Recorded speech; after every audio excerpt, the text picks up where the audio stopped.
I support reparations. We're going to get reparations. Okay?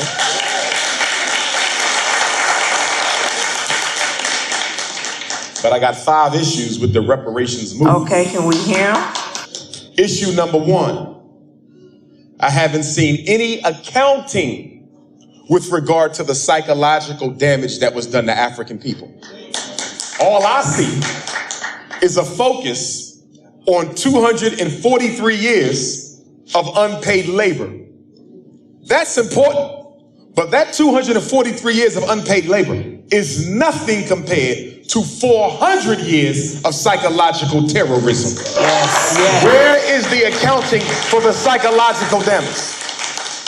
You understand? I understand. Why do successful black men marry outside of their race more than all other men put together marry outside of theirs?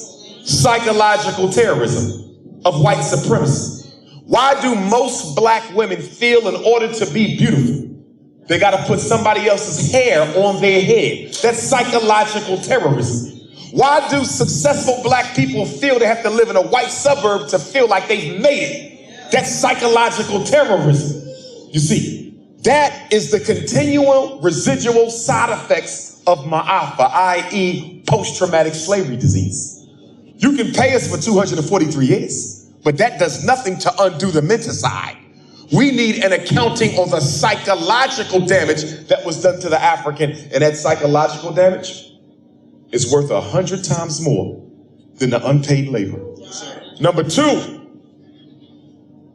if we're going to talk about reparations, it cannot stop with 1865 in the 13th Amendment. Or are we going to let them off the hook for the last 154 years of the same thing? See, don't stop this at 1865.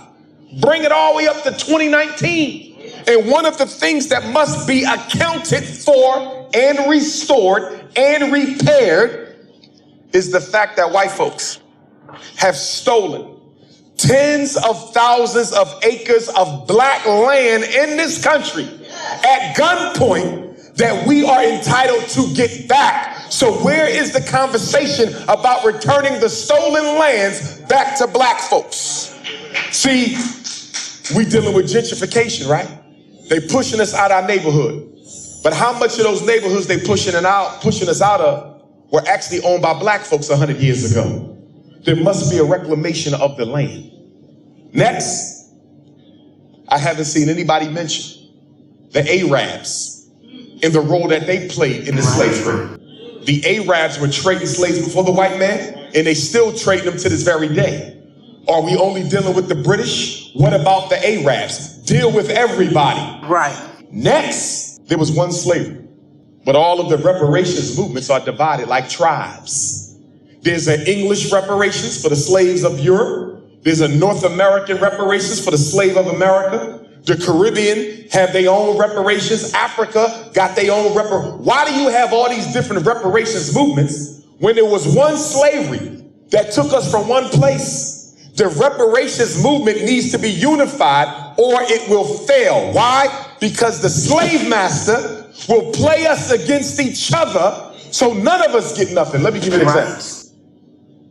If America says you owe us 20 billion, hypothetically, and Jamaica says you owe us 40 billion, white man gonna say, well, if I owe black America 20, how can I possibly owe you 40?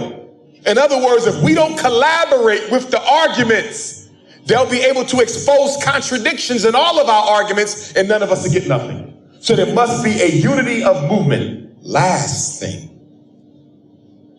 I don't want any money from America for reparations because American money ain't worth anything. It's not backed by gold. It's not backed by diamonds. It's not backed by silver. I don't want the worst thing we could do is take a check from America because America's money is only a promissory note. So what do you mean, Doc? I'm saying that the reparations should take the form of things and assets and privileges and resources and rights that can never expire. Why? Because the benefit of slavery to America can never expire. So whatever we accept as payment for it should equally never expire. I want control over certain land forever, certain waterways forever, certain resources forever, certain institutions forever. Because America will forever benefit from me, so I should forever benefit from her. That's fire right there. Before there can be external reparations, there must be internal restoration. I want y'all to hear this. One other point I'm gonna disagree on with the Queen, respectfully. Money will not save us. I know, but hear me. Hear me. Right, but hear me. But you said the money would help us. No, it won't. Okay. People argue that the money will help us, not you, but people argue that the money will help. I'm here to tell y'all, listen to me now. I don't care how much money they give you in reparations, and I've already made it clear I don't want any money, right? It won't help you. Do you want to know why? Because the problem of the Negro is profoundly psychological. It's not monetary. You blow $2 trillion a year. You blow $2 trillion a year. So is the reparations dollar any different than the ones you already got in your pocket? What are you going to do differently with the reparations check than what you're doing now? Let me tell you, let me say this. I'm for reparations. I want to be clear. But what I'm for first is for us to not be so thirsty for a check and look within the community and build infrastructure. Because if the black dollar doesn't circulate not even one time before it leaves, how fast do you think your reparations dollars are going to leave?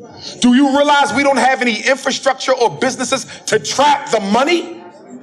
In other words, the Chinese can't wait till you get reparations.